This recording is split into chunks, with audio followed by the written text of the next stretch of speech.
Dreamscape presents Second Class, How the Elites Betrayed America's Working Men and Women by Batya Ungar-Sargon, narrated by the author. To all the people who shared their stories with me, I will never forget your kindness. Preface. I started working on this book when it became clear to me that it was missing. I had written a book called Bad News, How Woke Media is Undermining Democracy, about how American journalism had gone from a working-class trade to an elite over-credentialed caste. Once the crusaders on behalf of the have-nots, those locked out of power because they worked with their hands, journalists became the haves, the most overeducated profession in America and part of the economic elite. Over the course of this ascent, they abandoned the concerns and values of the working class to which they once belonged and on whose behalf they once toiled.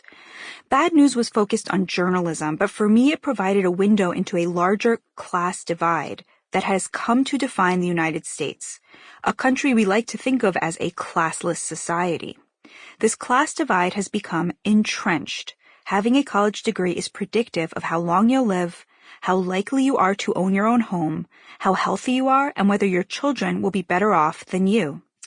As the economists Anne Case and Angus Deaton have pointed out, mortality itself is diverging by education. Deaths of despair, morbidity, and emotional distress continue to rise in the United States, largely borne by those without a college degree, the majority of American adults, for many of whom the economy and society are no longer delivering, Case and Deaton wrote in 2022 of the 2/3 of Americans without a college education. The class divide has become the defining characteristic of American life in the 21st century. Yet the working class is a cipher in American politics and media. Despite the fact that the largest share of Americans are working class, their voices have essentially been erased from the public sphere and public debate. How do American workers view their chance at the American dream, their struggles and triumphs, and their place in American society? What do working class Americans want? What do their lives look like? Do they believe they have a fair shot at the American dream?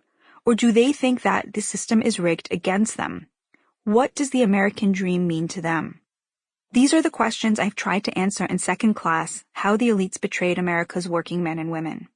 I spent a year traveling around the country interviewing working class people to get their sense of whether they had a shot at the American dream, and if not, what might make it more of a reality or even a possibility.